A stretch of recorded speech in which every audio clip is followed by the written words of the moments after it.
Tapi udah Yogi buang, Bu. Udah Yogi buang ke sungai, Bu. Apa nak? Udah kamu buang? Ah, soalnya Yogi bingung mau tanya ke siapa. Terus Yogi ini tanya teman-teman, Bu. Dan teman-teman mengatakan ya kamu nggak usah percaya hal-hal seperti itu. Makanya Yogi buang, Bu. Nah, ibunya Yogi ini kayak menghubungi seseorang. Ia melakukan pesugihan itu, ini sudah nyoba berapa kali metode pesugihan.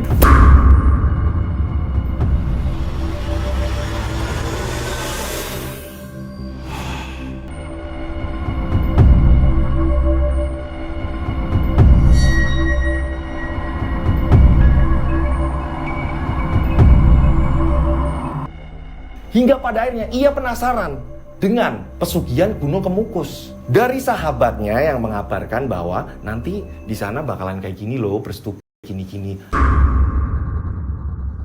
Kamu itu gak nurutin urutan-urutannya.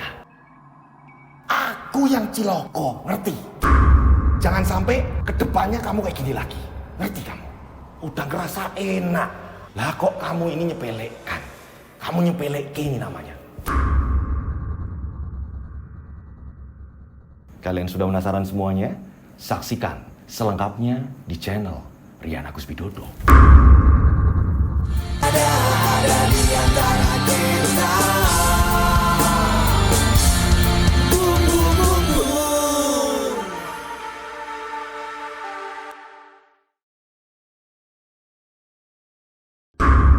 Singkat cerita, ini teman-temannya Bu Endang pada datang jenguk, akan tetapi pada sore hari ruangan Bu Endang ini bau menyengat yang benar-benar amis baunya. Ini pada nutup hidung. Bau apa ya? Bau apa ya?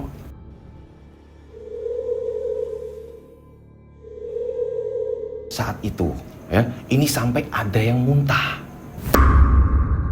Akhirnya, ini nggak lama mereka. Yogi pun yang dia nunggu di luar, ini bingung.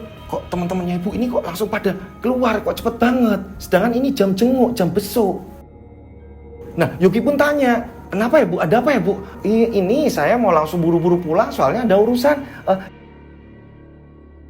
Yogi, Ibu permisi dulu ya, pada cepet pulang. Ini ibunya Yogi tiba-tiba memanggil anak-anaknya. Kalau Ibu nanti nggak ada, jangan pada berantem, pada nurut sama Mas Yogi. Bu, Ibu jangan bilang kayak gitu, Bu. Ibu jangan bilang kayak gitu. Bu, Ibu tenang. Yogi sudah konsultasi sama dokter. Ya, ini nanti ada dokter spesialis yang bisa nolongin Ibu. Ya, jadi Ibu jangan ngomong seperti itu. Nanti kalau udah melewati operasi segala macam, Yogi yakin Ibu bakalan pulih seperti semula. Ya, nah. Mudah-mudahan ya, Nak ya. Bu, Ibu jangan ngomong kayak gitu. Pokoknya kalau Ibu ini bakalan sembuh. Yogi ini masih menyimpan tanda tanya jika ibunya ini menyembunyikan sesuatu. Gimana ya? Itu sebenarnya apa? Aku mau tanya Ibu, tapi aku tanyain sama siapa coba? Kalian tahu nggak? Kalau kayak gini ini buat apa ya sebenarnya? Dia ini bertujuan untuk apa ya? Alah, kamu ini loh. Malah percaya hal-hal kayak gitu, udah buang aja itu. Itu kamu namanya ya nggak percaya sama Tuhan. Udah buang aja, buang aja gitu tuh. Buang aja di sungai kayak di mana kek.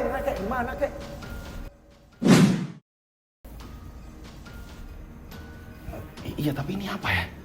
Masa iya Ibu ini sekarang percaya dengan hal-hal seperti ini? Dan sakitnya Ibu sebenarnya aku ngerasa kayak nggak wajar. Aku ngerasa aneh. Ini Ibu yang paling parah. Dan setiap Ibu pulang ini dalam kondisi sakit.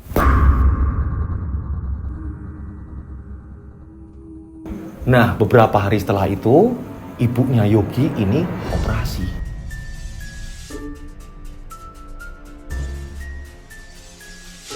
Akan tetapi, selesai operasi justru malah ibunya Yogi, Bu Endang, meninggal dunia.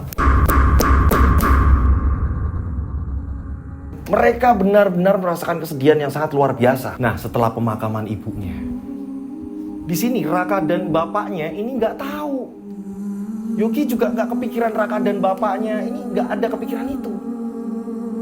Ini benar-benar sebuah rumah kehilangan dua nakodanya. Mau nggak mau, Yogi ini harus menggantikan peran ibu, bapak, sekaligus kakak. Karena di sini yang tertua Yogi. Singkat cerita, ini beberapa hari kemudian karyawan ini menanyakan, Mas Yogi, ini nanti gimana? Ke depan mau diurus apa gimana? Kalau memang nggak diurus berarti kami mau pindah. Iya Mbak, jangan pindah dulu ya Mbak. Jangan pindah dulu ya. Ini nanti pelan-pelan Yogi bakal ngatasin ini. Iya tapi saya bingung ya Mas. Kalau tutup terus nanti hitungannya gimana? Masalah gaji ya, Mbak tenang aja ya. Mbak tenang aja. Nggak usah kepikiran kalau saya ini bakalan nggak gaji. Iya Mas, kalau gitu saya ngomong sama yang lain Mas. Nah ya, tolong. Karena saya lagi butuh mbak-mbak semuanya ya. Tolong ya. Saat itu, tak ada pilihan lain. Yogi ini harus mencari tahu gimana cara mengembangkan bisnis yang ditinggalkan oleh bapak dan ibunya. Yaitu bisnis batik tadi. Nah, hingga pada akhirnya Yogi ini mengingat. Oh ya, berarti aku harus tanya sama teman-teman ibu. Tapi dari mana? Aku tahu alamat mereka. Handphone ibu. Pada saat itu Yogi pun menanyakan ke adik-adiknya. Dek, kamu lihat handphone ibu? Kayaknya mati deh kak. Setelah itu kan udah nggak dicas-cas lagi kak. Adanya di mana? Handphone itu adanya di mana? Kayaknya di kamar ibu kak. Barang-barang ibu semua udah dimasukin ke kotak kak. Ya udah ya. Akhirnya Yogi pun menuju kamar ibunya. Dia buka-buka kotak-kotak yang dimana memang ini Yogi sendiri sebenarnya yang merintah. Barang-barang kesayangan ibu segala macam ini dijadikan satu kotak. Biar mereka ini nggak sedih gitu. Dibongkar lagi sama Yogi. Yogi ini buka kotak penyimpanan barang itu. Berangkas kecil. Ini kok sulit banget ya. Nah setelah berhasil kebuka, Yogi ini nyari-nyari. Dek, kamu naruhnya di mana? Ya di situ kak. Udah aku kumpulin semua kak. Apa sih? Tidak sengaja. Matanya Yogi ini melihat ke arah tumpukan pakaian. Ini pakaiannya ibu harusnya dijadiin satu di sini terus kalau udah dikunci. Ini jangan kayak gini. Nah, saat itu Yogi mengambil pakaian-pakaian ibunya yang biasa dipakai, dia akan jadikan satu di lemari yang tidak dibuka-buka lagi. Biar sementara ini bisa mengobati kesedihan dan fokus di pekerjaan. Saat Yogi ini sedang naro-naro baju, tiba-tiba Yogi ini berhenti. Ya ampun, apa ini? Di tumpukan paling terakhir terlihat di situ ada keris.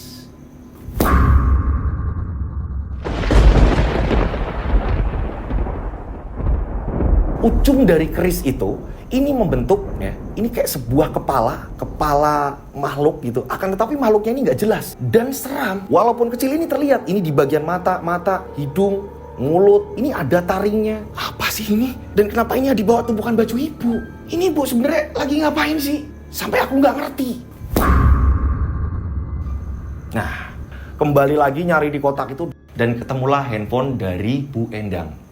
Saat Yogi ini sedang mencari nomor-nomor kontak-kontak penting yang bersangkutan dengan bisnis batik itu, peninggalan dari ibu bapaknya, Yogi tidak sengaja membuka dan membaca satu pesan yang membuat Yogi tercengang. Ada nomor dengan nama Raka. Nah, pesan terkirim ini dibuka. Raka kenapa nggak aktif? Apapun yang terjadi, kapanpun nomormu aktif lagi, jangan sampai bocorkan rahasia kita.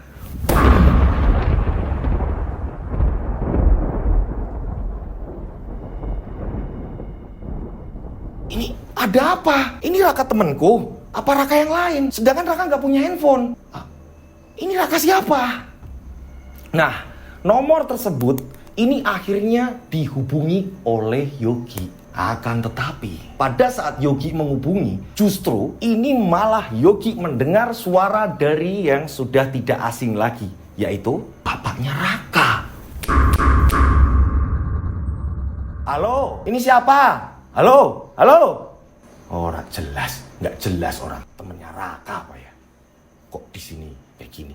Terdengar suara itu, gerutu dari bapaknya Raka terdengar. Akhirnya, Yogi menyusun rencana. Ini aku harus selesaikan satu persatu. Ini ada sesuatu yang tidak beres. Ada sesuatu yang janggal. Aku harus ke tempat Raka. Nah, akhirnya Yogi ke tempatnya Raka. Assalamualaikum. Dibukakanlah pintu rumah Raka. Ini siang hari, saat itu yang membukakan justru malah bapaknya Raka, yaitu Pak Joko. Ternyata Pak Joko ini sedang sakit, dia menggunakan jaket.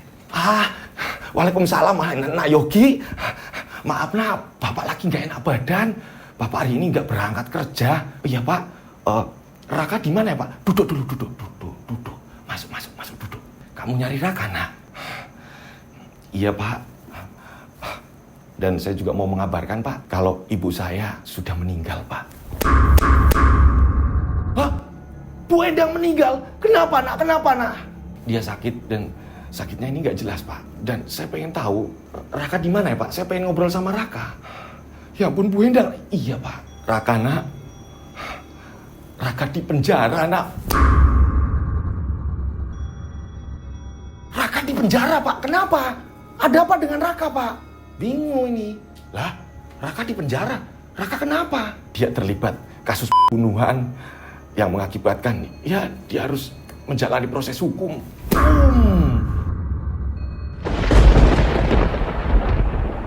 Lah kok bisa ini gimana?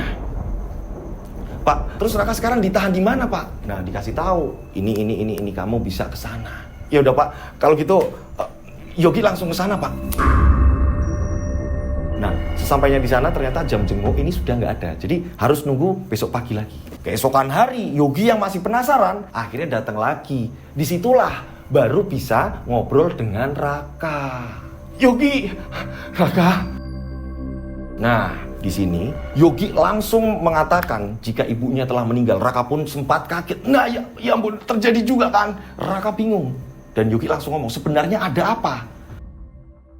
Aku menemukan chat dari handphone ibuku ke nomor kamu. Apakah kamu bohongin aku? Apa sebenarnya yang terjadi? Nah, sebenarnya apa ini yang terjadi? Kenapa? Ini Raka ketika Yogi minta nomor, Raka ini nggak punya handphone. Akan tetapi di sini ibunya Yogi ini justru malah ini kirim pesan ke nomornya Raka. Ada apa ini semua? Hingga pada akhirnya Raka pun minta maaf terus-menerus kepada Yogi. Ini semua salahku, ini semua salahku. Raka nangis terus. Nah, ini ada apa? Akhirnya Raka pun menceritakan apa sebenarnya yang terjadi. Kita tarik mundur ceritanya.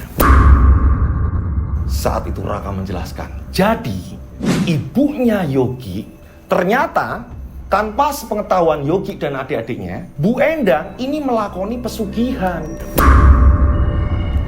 Dan sudah menceritakan semuanya ke Raka bahwa ia melakukan pesugihan itu, ini sudah nyoba berapa kali dan ganti-ganti metode pesugihan.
Hingga pada akhirnya ia penasaran dengan pesugihan Gunung Kemukus. Dari sahabatnya yang mengabarkan bahwa nanti di sana bakalan kayak gini loh, bersetubuh kayak gini-gini. Lagian kan kamu lama, ya kan? Udah nggak ada suami, ya kan pasti pengen kan? Nah, dengan adanya persyaratan yang seperti itu membuat ibunya Yogi ini tergiur. Nah, sesampainya di sana, Bu Endang ini meminta sesuatu hal kepada juru kuncinya gitu. Mbah, nanti kayak gini ya mbah, nanti ininya kayak gini-gini. Bisa nggak mbah? Oh ya bisa, tapi kayak gini ritualnya. Kalau yang ini kamu harus seperti ini. Jadi, ada sebuah persyaratan di mana ini ibunya Yogi harus bersetubuh dengan 7 orang yang bukan pasangannya. gitu. Dan hari-harinya ini yang menentukan dari Mbah Dukun itu tadi. 3 kali dicoba, pada saat itu Bu Endang ini langsung merasakan hasilnya.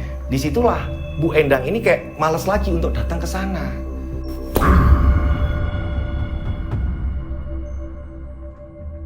Kamu itu gak nurutin urutan-urutannya. Aku yang ciloko, ngerti? Jangan sampai kedepannya kamu kayak gini lagi. Ngerti kamu? Udah ngerasa enak. Lah kok kamu ini nyepelekan? Kamu nyepelek ini namanya. 1, takut nanti tambah beresiko. Kedua, ini jangan sampai anak-anak tahu. Akan tetapi justru malah Bu Endang mengalami sakit gitu, mengalami sakit terus. Jadi sembuhnya harus ke sana. Nah, inilah yang menjadikan ketika Bu Endang ritual, pamitnya ke Yogi kalau Bu Endang ini belanja. Makanya ini sampai menginap. Bu Endang mengatakan bahwa ini belanjanya banyak gitu kan, dan ini jauh tempatnya. Ini yang menjadikan ibu nginep. Kalau nggak nginep, ini yang ngeri di jalan atau apa. Nah, Yogi sama sekali tidak ada curiga. Mbak Dukun pun mengatakan bahwa nanti ritual yang ke-7 itu ritual yang paling berat. Ritual yang benar-benar ini bakalan merasakan sakit ini sampai 40 hari. Baru nanti akan mendapatkan efek yang luar biasa. Dukun itu menjanjikan seperti itu. Akan tetapi harus tuntas di persetubuhan yang ke-7.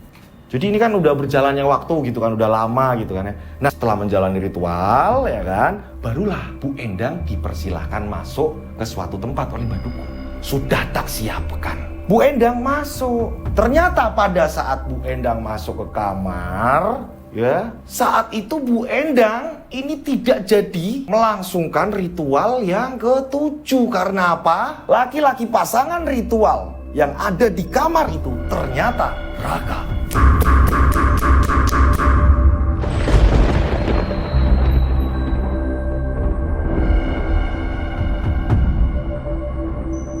Terlihat Raka ini menangis, kaget, bingung.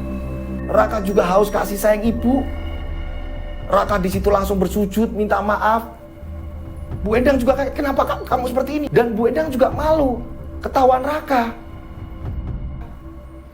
Kenapa ibu seperti ini, Bu? Dan kamu.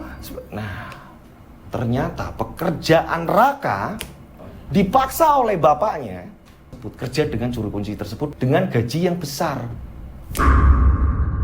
Oleh karena itu, Raka ini sampai bisa membeli motor. Jadi, ini kenapa bisa dikatakan paling berat ya? Yang ke-7 itu, ini dari orang yang tidak sama sekali bergairah melakukan persetubuhan. Ini yang paling berat kan? Jadi, kenapa Dukun mengatakan seperti itu? Ini menurut keterangan Raka. Ya, ini yang paling berat karena aku nggak mau, Bu. Tapi ini semua aku harus lakukan demi bapakku. Aku udah maksain. Tapi banyak yang gagal. Ketika mereka bersetubuh denganku dan aku nggak merasakan apa-apa, yang justru malah aku sedih melihatnya. Kadang-kadang ini ibu-ibu udah tua atau apa, dia tetap seperti itu. Saya ingat ibu saya, Bu. Tapi bapak memaksa ini semua. Karena bapak ini dari dulu punya hutang budi sama Dukun ini, Bu.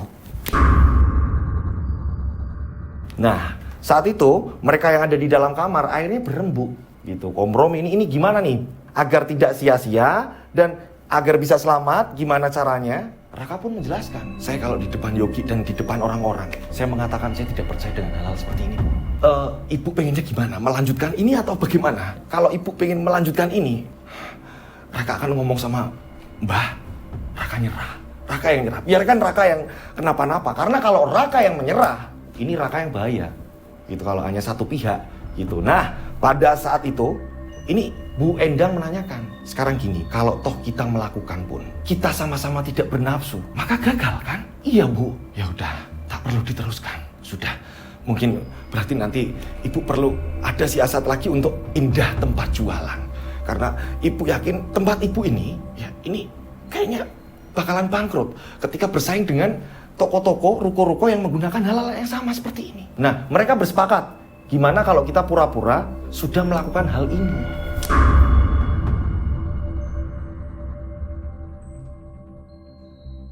Percuma juga Bu soalnya Bu. Sama-sama kan, ini sama-sama gagal. Jadi ya coba kita ngomongnya kalau kita ini sudah. Nanti hasilnya bagaimana? Gitu loh. Nah, singkat cerita, kesepakatan itu pun terjadi.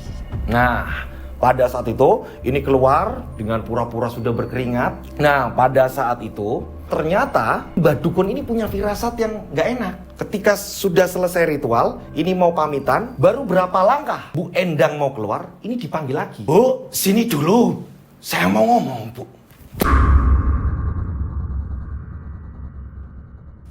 Iya Mbah, saya kok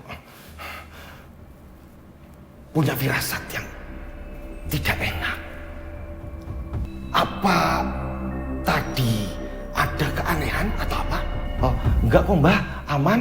Oh, ya seperti biasa aja Mbah. Ya udah, hati-hati. Karena di ritual ketujuh itu ritual penentu. Jadi antara kegagalan, kematian, sakit itu ada di situ semua. Bukannya harusnya sukses Mbah. Ketika gagal itu berdampak yang sangat buruk. Tapi kalau pas benar ritual itu berhasil, maka kekayaan ini tidak akan ada habisnya. Kamu tidak membohongi Mbah kan? Enggak Mbah. Nah, pada saat itu Bu Endang ini langsung buru-buru masuk mobil dan pergi dari situ. Nah, ternyata di tengah jalan mereka ini ketemu gitu. Jadi udah janjian nanti nunggu di sini ya. Ibu mau ngomong lagi. Karena pingin ngulik kan. Nah, akhirnya setelah ketemu sama Raka, mereka ini pergi ke sebuah tempat ngobrol di situ. Raka, apapun yang terjadi jangan sampai ngomong sama Yogi. Tolong Raka, tolong jaga ini semua karena ibu ya gimana lagi kalau nggak begini, ibu nyarinya uang gimana? Saingan ibu ini ngeri. Dan ini tadi ibu sempat diberhentikan sama Mbak Dukun, katanya kalau tidak seperti ini bakalan seperti ini sampai meninggal Raka. Ibu kebingungan Raka. Sedangkan kamu tahu sendiri kan, Yogi dan adik-adiknya masih butuh ibu. Raka, setahu kamu bagaimana? Pengalaman-pengalaman yang sudah ada di sini, mereka ini akhirnya bagaimana? Ya itu tadi Bu, yang dituju itu yang paling berat. Ini memang Mbah Dukun nyari orang yang memang gak mood untuk melakukan hal itu. Ya itu saya. Dan saya dipaksa sama bapak saya. Kalau tidak ya saya harus melunasi utang-utang bapak saya. Nah, udah gini aja Bu. Karena nanti ditandai, ini ada burung, ini masuk ke rumahnya Mbak Bu. Ini tengah malam. Kalau enggak ya pasti di antara 7 orang tadi yang sudah melayani berhubungan badan. Ini salah satunya nanti dipanggil. Dia gagalnya ini di bagian mana? Oh, Raka, sekarang gini aja. Nanti kamu hubungin ibu, Bu. Saya nggak punya handphone, Bu. Ya udah, kamu beli handphone, ya. Ini nomor ibu ditulis. Jadi kamu harus ngubungin ibu. Ibu nggak mau kenapa-napa. Dan tolong kamu jangan ngomong ke anak-anak. Tolong, kamu jangan ngomong ke Yogi. Nah, disitulah akhirnya Raka membeli handphone untuk mengabarkan semuanya. Nah, ini berapa kali Raka ini didatangi orang suruhannya Mbah Dukun tadi.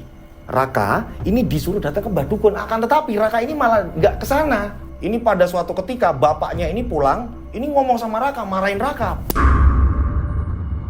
Kak, kamu bikin ulah apa? Kamu bikin ulah apa? Untung ya, ini ada yang ngabarin bapak. Katanya Mbah Dukun, kamu ini bohongin Mbah Dukun. Apa benar? Pada saat ritual dengan pasien, kamu ini bohongin Mbah Dukun. Pernah nggak? Iya pernah Pak. Emang kenapa ya Pak? Adanya gimana ya Pak? Memang Raka ini udah dipanggil tapi Raka takut kesana Pak. Nah, bapaknya Raka, Pak Joko mengatakan, untung aku ketemu Mbah Dukun. Tolong jangan sakiti anak saya. Bapak itu memohon. Sebenarnya kamu itu dalam bahaya. Kalau saja Bapak telat, kamu yang celaka, Lin. Jadi, ini bisa celaka juga bagi si pasangan yang melayani pasien. Gitu. Nah, di situ bapaknya Raka ini mengatakan, tak balik kan, Li? Mbah, mending celakanya itu bisa dipindahkan nggak, Mbah? Bisa. Yuk ke yang melakukan pesugihan ini. Yuk wes, pindahkan, Mbak. Tolong, Mbah. Tolong. Maafkan anak saya. Saya bakal merayu anak saya agar terus berguru di sini menjadi murid Mbah. Walaupun dia ini ya susah. Saya nggak mau tahu. Anakmu lo ya, yang sudah dijadikan perjanjian. Nah, bapaknya ini cerita, kamu ini nggak bakal bisa menghindar, Kak. Kamu nggak bisa menghindar. Di sini sudah dari dulu sebuah perjanjian ada. Nah, Raka mendengar jika sialnya dipindahkan ke pelaku pesugihan, Raka langsung kepikiran, aduh ini gimana? Ini Bu Endang bakal yang celaka. Disitulah Raka ini langsung menghubungi Bu Endang, ya kan? Minta ketemu dengan Bu Endang. Akan tetapi Bu Endang ini sudah mulai sakit-sakitan. Nah, Raka menjelaskan bahwa ini nanti kalau nggak kayak gini-gini ngeri, Bu. Dan ternyata Raka ini pergi nyari dukun. Tanya-tanya ke sahabat-sahabatnya, ini cara menangkalnya kalau udah seperti ini gimana nih? Nah, disitulah dikasih rajahan, sesajen, dan ini ada telurnya juga ditaruh di plastik. Karena kepikiran yang membuat Bu Endang memaksakan diri untuk datang ketemu Raka. Bu, ini nanti ditaburkan di sekeliling rumah dan toko. Tapi Bu, diingat-ingat ya Bu, jangan sampai salah satu dari serpihan bunga ini jatuhnya ini diselokan, jangan sampai Bu. Jadi ya pokoknya di depan-depan pintu-pintu aja, nggak apa-apa, sekena-kenanya aja. Telurnya ini dikubur di depan rumah, sisakan sedikit untuk di depan ruko Ibu. Loh, emang kenapa Raka? Bu, saya nggak pengen Ibu kenapa-napa, pokoknya saya pengen Ibu selamat. Raka, emang ada apa Raka? Nah, Raka ini nggak mengatakan yang macem-macem. Takut nanti malah jadi beban pikiran. Nah, ternyata, setelah Bu Endang membawa itu semua, barulah Raka tenang. Untung saja. Nah, Raka kembali menemui dukun, akan tetapi bukan dukun yang pesugihan ya, ini dukun yang menangkal. Nah, dukun pun mengatakan, yang penting jangan disebar di tempat aliran air. Jadi biar di situ saja. Iki namanya tolak pendet rogo. Ngerti? Mudah-mudahan selamat. Karena orang ini melakoni pesugihan. Ini sudah nyoba-nyoba berapa kali. Ini kenapa akhirnya Raka jadi, oh iya berarti apa kata Bu Endang benar. Tak lama dari itu ya kan, ini singkat cerita, justru malah Raka ini gelisah dan dimimpikan ini bayangan-bayangan hitam ini yang menyerang Raka. Kok jadi kayak gini ya? Ada apa ya? Raka langsung buru-buru datang ke dukunnya Raka. Bukan yang dukun pesugihan nih. Ya kan? Ini untuk membedakan, kita sebut saja namanya Mbah Mario. Gitu. Mbah Mario, ini kenapa ya Mbah aku mengalami seperti ini? Pas. Saya ini justru ngarep-ngarep kamu datang. Saya berharap kamu cepat datang. Tapi ternyata terlambat. Harusnya kamu datang itu kemarin. Bah, emang kenapa Mbah? Yang jelas pagerku gagal. Kok bisa Mbah? Ini ada yang membuang sesajen dari saya. Mbah, tapi kan saya sudah ngomong sama Bu Endang Mbah, kalau itu jangan ditaburkan di sini dan harus ditaburkan di bagian ini. Tidak. Iki justru dilarung. Saya merasakan itu. Dilarung Mbah. Iya. Dilarung di sungai. Justru malah si dukunnya ini sudah merasakan. Ini ada nggak beres. Ya ampun, terus nanti apa yang terjadi ya? Raka karena memang menginginkan Bu Endang selamat ya. Ini ketika Raka nanti ke sana nanti malah jadi ketahuan semuanya gitu kan ya. Raka ngomong sama Mbak Dukun Mario tadi, "Mbak, ini cara memutuskan ini semua ini gimana Mbak? Caranya biar selamat semua Mbak." Satu-satunya cara kamu datang ke dukun pesugihan itu. Kamu bilang, tapi saya rasa sulit. Karena dia akan yang menerima akibatnya. Mbak Dukun bakal yang terkena Mbak? Iya, dia yang akan terkena. Tapi dicoba dulu saja. Nah, pada saat itu Raka pun langsung menuju ke dukun pesugihan itu. Saat itu justru malah Mbak Dukun itu langsung memarahi Raka. Bahkan ini memaki-maki Raka. Untung kamu aku selamatin. Jadi aku harus mengorbankan pasienku. Kalau tidak aku sendiri yang celaka.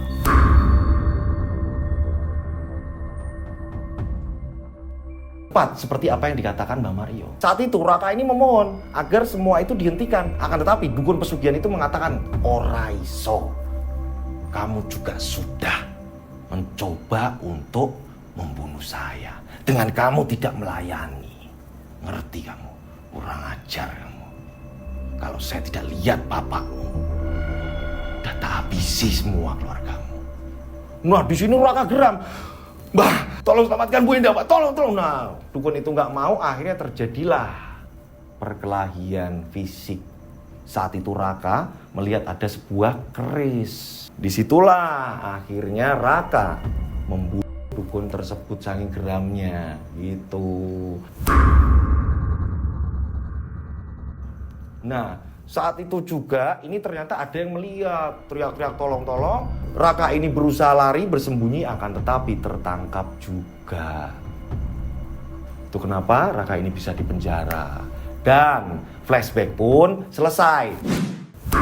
Kita kembali lagi nih, ya kan? Obrolan di mana pada saat itu Raka menceritakan apa yang terjadi. Yogi ini juga nggak menyangka. Raka tambah kaget lagi. Yang pertama, mendengar ibunya Yogi sudah meninggal, udah jelas-jelas kaget. Akan tetapi justru Yogi di sini ngerasa bersalah juga. Rasa bersalahnya apa? Yogi lah yang membuang pagar itu. Raka juga nggak nyangka. Raka pikir nggak mungkin ini udah dikasih kayak gini dibuang. Ternyata si Yogi ini yang membuang itu. Pantas saja Bu Endang ya ini kaget ketika sesajen-sesajen itu dibuang. Jadi Bu Endang ini belum sempat, Bu Endang ini udah terlanjur sakit duluan. Ini yang menjadikan sajen itu masih ada di dalam mobil.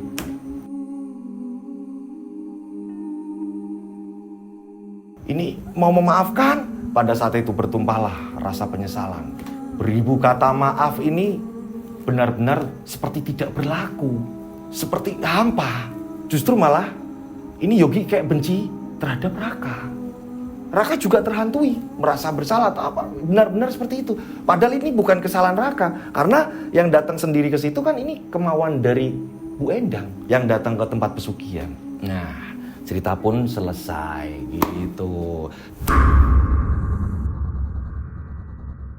Saya mengucapkan banyak terima kasih buat pengirim cerita. Mohon maaf kalau ada salah-salah kata dalam saya bercerita. Gitu, ini ceritanya epic banget ya. Ini ternyata ada ritual yang modelnya seperti itu gitu. Dan berapa kali mau dibawakan. Ini kayak ada sesuatu hal yang ini mau dibawain gak sih? Gitu sih. Jadi benar-benar. Nah, di sini kita mengambil edukasi gitu bahwa yang namanya pesugihan jalur cepat gitu kan ya. Ini akan ada dampak buruknya. Alangkah baiknya ini jangan sampai tergiur gitu. Jangan sampai tergiur dengan wah ini penggandaan uang, oh ini penglaris ini. Nggak perlu itu. Dengan kerja keras, berdoa minta sama Allah, sama Tuhan ya. Ini agar kita ini selalu dipermudah dan mencari informasi ya untuk mengenai output yang sedang kita kerjakan gitu. Nah, buat teman-teman yang punya pengalaman misteri ya, monggo silakan kalian bisa kirim seperti ini. Kirimnya kemana? Kalian bisa kirim ke DM Instagram saya @dodosinjo atau kalian bisa kirim ke nomor WhatsApp saya 085870433336 4 kali. Saya ulang 085870433336 4 kali. Seperti biasa dikasih nama dan nama kota agar tidak tertumpuk dengan WhatsApp lain. Saya berdoa mudah-mudahan penikmat channel Rian Agus Widodo ini banyak rezeki melimpah, selalu dilindungi Allah Subhanahu wa taala, dijauhkan dari mara bahaya, panjang umur sehat selalu. Akhir kata saya Rian Agus Widodo mengucapkan wassalamualaikum warahmatullahi wabarakatuh. Mereka ada di antara kita.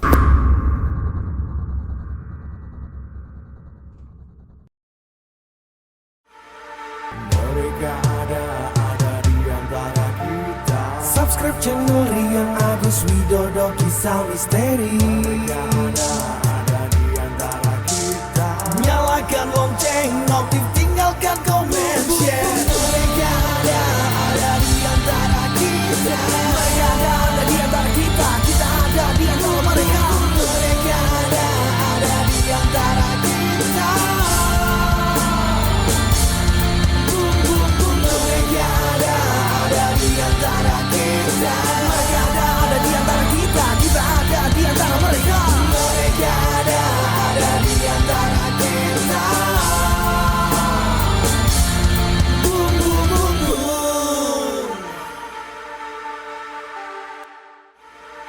Mereka ada di antara kita. Subscribe channel Rian Agus Widodo, kisah misteri. Mereka ada di antara kita. Nyalakan lonceng.